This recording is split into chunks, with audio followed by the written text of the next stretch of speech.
Le titre du projet est l'irrigation de précision en pépinière à l'aide de tensiomètres sans fil. Le projet est réalisé en collaboration avec le professeur Jean Caron et Steve Pépin, tous deux de l'Université Laval. Voici une mise en contexte du projet. Les producteurs sont de plus en plus conscients de l'importance d'optimiser l'utilisation de l'eau dans la production en pépinière. Il y a différentes raisons motivant cette priorité. Avant tout, il y a le coût de la ressource, des quantités limitées d'eau pour certains producteurs et une prise de conscience générale des impacts environnementaux. Le but ultime est de minimiser l'utilisation de l'eau autant que possible sans affecter la croissance des plantes en production. En d'autres mots, appliquer la bonne quantité d'eau au bon moment. Le premier défi est de déterminer le bon moment pour irriguer. Il y a plusieurs options disponibles pour répondre à cette question. Dans ce projet, nous avons choisi d'utiliser des tensiomètres sans fil afin de déterminer le bon moment pour irriguer, combiné au choix de la bonne période pour irriguer. Je reviendrai sur ce sujet dans les prochaines diapositives. Un autre des défis que nous avons est l'ajustement de l'irrigation pour une production comportant plusieurs espèces différentes. Généralement, les producteurs ont plus d'une centaine d'espèces différentes à irriguer avec le même système. Il est difficile de tenir compte des besoins pour chaque espèce. Ce serait trop dispendieux d'installer des tensiomètres pour chaque espèce. C'est pourquoi notre étude porte sur les meilleurs regroupements de plantes ayant les mêmes besoins en eau. Pour ceux d'entre vous qui sont moins familiers avec les tensiomètres, voici une illustration simplifiée de son fonctionnement pour mesurer la quantité d'eau du sol disponible aux plantes. Il s'agit de tubes poreux insérés dans le sol et remplis d'eau. Lorsque le sol s'assèche, soit par évaporation ou prélèvement par les plantes, l'eau dans le tube est attirée vers l'extérieur, ce qui crée un vacuum en haut du tube qui est mesuré à l'aide d'une jauge à pression. Ces lectures donnent une mesure précise de la disponibilité de l'eau pour les plantes. Voici une nouvelle génération de tensiomètres fabriqués par la compagnie Orto. En envoyant les données en utilisant des ondes sans fil directement au téléphone intelligent, ceci nous permet d'avoir accès aux informations sur le taux d'humidité du sol en temps réel. Les données peuvent être transférées sur une interface permettant d'avoir des alarmes qui informent le producteur sur les besoins en eau des plantes et sur le bon moment pour irriguer, soit par messagerie texte ou par courriel. Il est possible d'actionner des valves du système d'irrigation à distance. Sur la photo, vous apercevez une boîte. C'est l'équipement qui enregistre et achemine l'information. Vous pouvez connecter jusqu'à 8 sondes à cette boîte. À votre droite, vous avez l'illustration d'une sonde qui serait enfouie dans le sol. Notez la pointe en céramique. Dans ce projet, nous avons choisi de travailler avec 4 seuils d'irrigation basés sur le potentiel matriciel. Pour le potentiel matriciel, une valeur positive indique une pression, tandis qu'une valeur négative indique une succion ou une tension. Dans le sol, le potentiel matriciel est normalement négatif. Lorsque le sol s'assèche, la valeur du potentiel matriciel devient encore plus négative. Il est important également de mentionner que cette information peut s'exprimer également sous forme de mesure de tension. Dans ce cas, la valeur devient positive. L'interface d'Orto utilise des valeurs positives. Les 4 seuils ont été choisis en fonction du substrat utilisé. Il s'agit d'un substrat standard pour l'industrie qui est produit par la compagnie Fafard. À moins 12, l'eau n'est pratiquement pas disponible. C'est juste avant qu'il y ait des dommages aux plantes. C'est pourquoi nous avons utilisé cette valeur. À moins 3, il y a beaucoup d'eau disponible dans le sol. Les 2 autres valeurs ont été distribuées également entre ces 2 limites. Nous avons été capables de mesurer les tensions grâce à l'interface sur Internet. Lorsqu'il y avait irrigation, la lecture de tension revenait à sa valeur inférieure. Les 4 couleurs sur le graphique représentent les 4 seuils d'irrigation. À cause de contraintes d'horaire, il est arrivé quelquefois que le seuil pour irriguer fut devancé ou dépassé.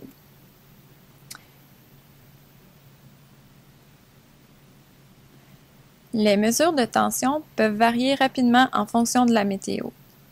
C'est pourquoi il est important de prendre plusieurs lectures dans une journée et d'ajuster les périodes d'irrigation en conséquence.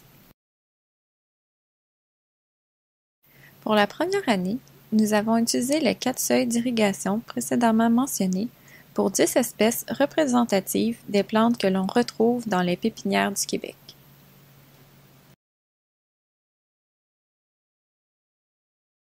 L'expérience a été effectuée dans un tunnel afin de contrôler complètement l'irrigation. Dans cette diapositive et la précédente, vous observez le dispositif expérimental pour ce projet.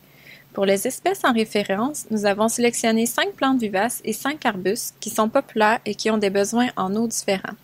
Voici la liste des espèces et cultivars qui étaient à l'étude dans le projet. Le projet a débuté avec des boutures et nous utilisions des pots de format 2 gallons pour toutes les espèces. Nous avons également choisi les espèces afin d'avoir différentes vitesses de croissance afin d'avoir une certaine diversité. Au niveau de la collecte de données, nous avons entre autres mesuré les volumes d'eau appliqués à l'aide de compteurs d'eau. Nous avons également mesuré le taux de croissance à plusieurs reprises au cours de l'été. À la fin de la saison, nous avons récolté la partie aérienne des plantes afin de mesurer la masse sèche. Nous avions ainsi un maximum de données pour chaque espèce. Enfin, nous avons évalué s'il était possible de commercialiser ces plants à la fin de la saison. Ces 3 photos illustrent différents aspects du dispositif expérimental. La première photo à gauche, il s'agit des compteurs d'eau avec les valves manuelles qui contrôlaient l'irrigation. La photo du centre montre le dispositif pour une espèce avec toutes les répétitions. Enfin, la photo de droite, il s'agit des microgicleurs utilisés pour irriguer les plants et aussi l'extrémité d'une des sondes de tensiomètre. Ils sont légèrement à l'extérieur du substrat, de sorte qu'il est possible de bien les voir et possèdent aussi une poignée permettant de les retirer si c'est nécessaire durant la saison. Voici quelques résultats en fonction des espèces. Je vais vous montrer les résultats pour 3 espèces pour illustrer les différences qui existent sur les besoins en eau. Je tiens à vous indiquer que pour chaque plante, peu importe le traitement, elles avaient toute belle apparence à la fin du projet. Il n'y avait pas de dommages sur le feuillage. Ce n'est pas surprenant compte tenu des seuils utilisés. Toutefois, nous avons noté une différence au niveau des biomasses aériennes selon les traitements. Ceci nous indique qu'un producteur peut produire des plantes avec différentes régies hydriques. En période de sécheresse, lorsque l'eau est rare, un producteur pourrait décider d'appliquer une régie plus sec, provoquant un ralentissement de la vitesse de croissance, mais sans conséquence sur la qualité de certaines plantes à long terme. Étant donné que les producteurs veulent mettre sur le marché le plus rapidement possible les végétaux qu'ils produisent, nous devons donc trouver la meilleure combinaison du seuil minimal d'irrigation sans affecter la qualité des plants. Dans cette diapo, nous analyserons les données pour le cèdre. Ce graphique démontre que le meilleur taux de croissance avait été obtenu avec le seuil -3. La régie la plus sèche, -12, produit des plants acceptables, cependant la biomasse est beaucoup moins importante. Il y a une différence de 50% entre les 2 traitements. À droite, la photo illustre des plants représentatifs pris dans les 4 traitements. Nous considérons que ces plants sont d'une qualité acceptable et seraient tous commercialisables. Toutefois, la régie -3 apparaît supérieure. Voici les résultats pour la stime. Dans ce cas, nous avons observé des dommages aux feuilles pour les seuils -9 et -12. Ceci aurait pour effet de les rendre moins commercialisables et par conséquent, ces régies d'irrigation ne sont pas de bonne option. La stime est l'espèce ayant la plus grande réponse aux variations des régies d'irrigation. Les 2 traitements, -9 et -12, avaient également les plus basses biomasses comparativement aux autres traitements. Il n'y avait pas de différence majeure pour la biomasse entre traitements -3 et -6 et les plants n'avaient aucun dommage. Basé sur ces résultats, nous avons retenu la régie -6 comme étant le plus adapté pour cette espèce. Pour l'exemple suivant, l'Euonymus, la régie -9 était la meilleure pour cette espèce, comparativement au -6 et -3. En comparaison avec la régie -3, ceci permet une économie de 5 litres d'eau par plant par saison. Cette différence ne paraît pas beaucoup, mais entre la régie -3 et la régie -9, ça représente une économie d'eau de l'ordre de 30%. Pour de grandes superficies avec cette même espèce, l'économie d'eau peut être appréciable. Ces 3 exemples illustrent la variabilité entre les espèces pour les besoins en eau. Un point important à souligner est la réponse des différentes espèces pour le même seuil. Ça démontre pourquoi le regroupement ayant des besoins semblables en eau est important. Par exemple, pour le seuil -3, la stime requiert 80 litres d'eau au cours d'une période de croissance. Pour le même seuil, l'Hosta requiert 16 litres d'eau pour la même période. Cette différence s'explique principalement par le taux de croissance et d'évapotranspiration qui varie selon les espèces. Pour le livrable de l'an 1, nous avons réussi à déterminer le seuil optimal pour 10 espèces de référence. Les données sont illustrées dans le tableau. Je dois vous indiquer qu'il y a encore un débat sur les seuils pour certaines espèces, car quelquefois il y avait peu de différence entre les données obtenues. Nous compléterons l'analyse des résultats au cours de la prochaine année. Les résultats obtenus à l'an 1 nous serviront pour la suite du projet. Il y a deux principaux objectifs pour la suite du projet. Le premier est d'identifier le meilleur regroupement pour une grande variété d'espèces. Nous les associerons aux 10 espèces de référence étudiées à l'an 1 du projet.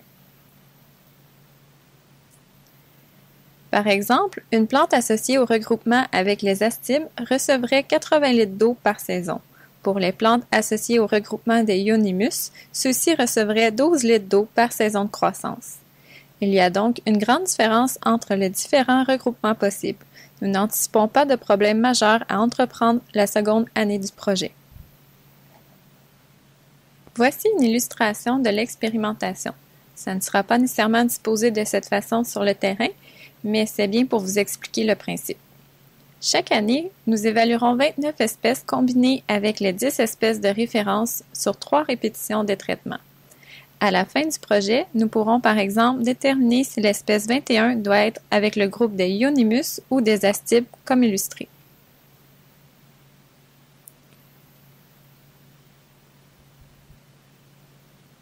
Le deuxième objectif est de comparer différentes stratégies d'irrigation applicables dans une pépinière commerciale. Nous voulons utiliser une espèce sélectionnée en 2016 et deux regroupements étudiés en 2017. Voici les 4 traitements, c'est-à-dire régie d'irrigation à l'essai. Le premier est la régie habituelle utilisée par le producteur ou la pratique habituelle en pépinière. Le second traitement est une irrigation déterminée à l'aide d'un tensiomètre contrôlant l'ouverture d'une valve. Par exemple, pour l'astille, la période d'irrigation serait déclenchée à -6. Le troisième traitement est l'utilisation de matelas capillaires contrôlés par le producteur. Les matelas capillaires sont reconnus comme permettant la réduction de la consommation d'eau en réduisant le lessivage et leur apport uniforme en eau. Ça pourrait être une bonne façon de réduire les quantités d'eau. Le quatrième traitement est la combinaison de l'utilisation du matelas capillaire jumelé à un tensiomètre pour augmenter la quantité d'eau économisée. Le dispositif expérimental permettra d'évaluer quelle stratégie permet d'économiser de l'eau, ainsi que mesurer l'effet sur la vitesse de croissance et la biomasse à la fin de la saison. Voici les retombées attendues pour l'industrie. À la fin du projet, nous serons en mesure de produire des recommandations précises sur les seuils d'irrigation pour les espèces de référence à l'étude. Il nous sera également possible d'indiquer quel regroupement d'espèces optimise l'utilisation de l'eau. Le producteur sera à même d'évaluer 4 différentes stratégies d'irrigation et l'impact de chacune sur la croissance des végétaux.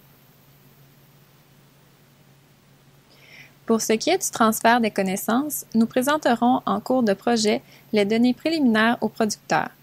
Par exemple, j'ai présenté à l'Association des producteurs en pépinière du Québec nos résultats en février dernier. Également, régulièrement, nous partageons les données et l'évolution du projet avec les partenaires. À la fin du projet, et lorsque nous aurons suffisamment de données, tout dépend de l'an 2 et 3 du projet, nous partagerons les résultats avec l'industrie par l'entremise de publications et de conférences. Nous n'avons pas encore déterminé quel journal ou magazine transmettront nos résultats.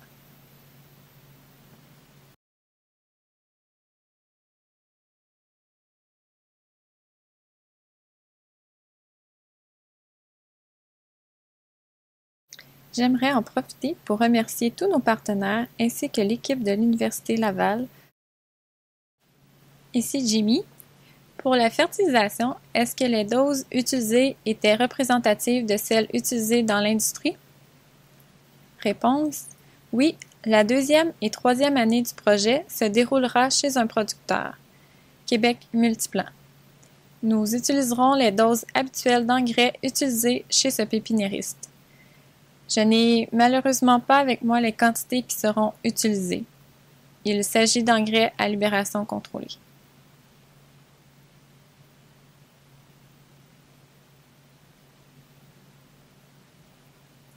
Jamie, Si je comprends bien, la variable était bien la quantité d'eau et non de fertilisation. Réponse, c'est bien ça. Intervention de Yubin. Bonjour Charles, c'est Yubin. Je vais communiquer avec vous après la conférence car nous pourrions collaborer. C'est un excellent projet. Nous travaillons sur les taux de fertilisation et les engrais à libération contrôlée. Je vais vous contacter.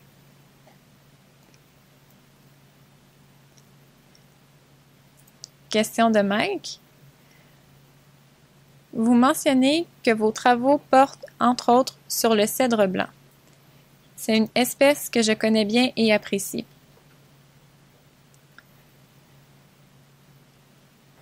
Nous savons que le cèdre blanc répond directement et positivement à la quantité d'eau apportée.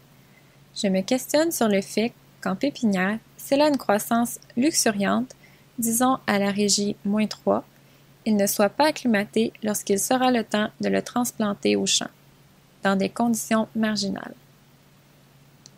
Je pense notamment aux conditions urbaines mentionnées dans la présentation de Darby. Généralement, ils ne survivent pas dans ces conditions.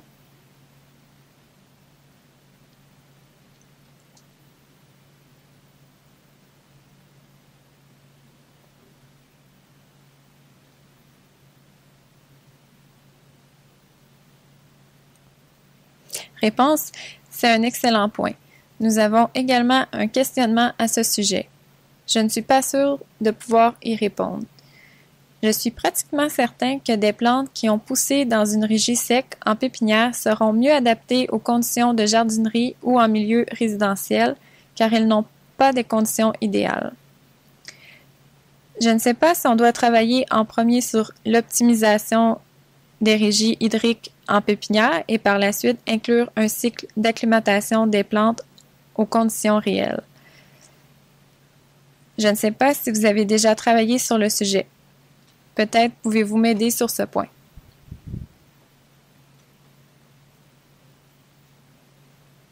Commentaire de Mike. Oui, nous faisons du progrès en cette matière en utilisant des psychromètres automatisés sans fil installés sur les tiges afin de mesurer le potentiel hydrique dans la plante.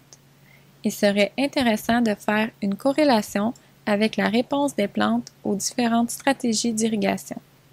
C'est ce que nous faisons, en fonction de l'humidité dans le sol. C'est la prochaine étape dans nos travaux. Ça sera intéressant.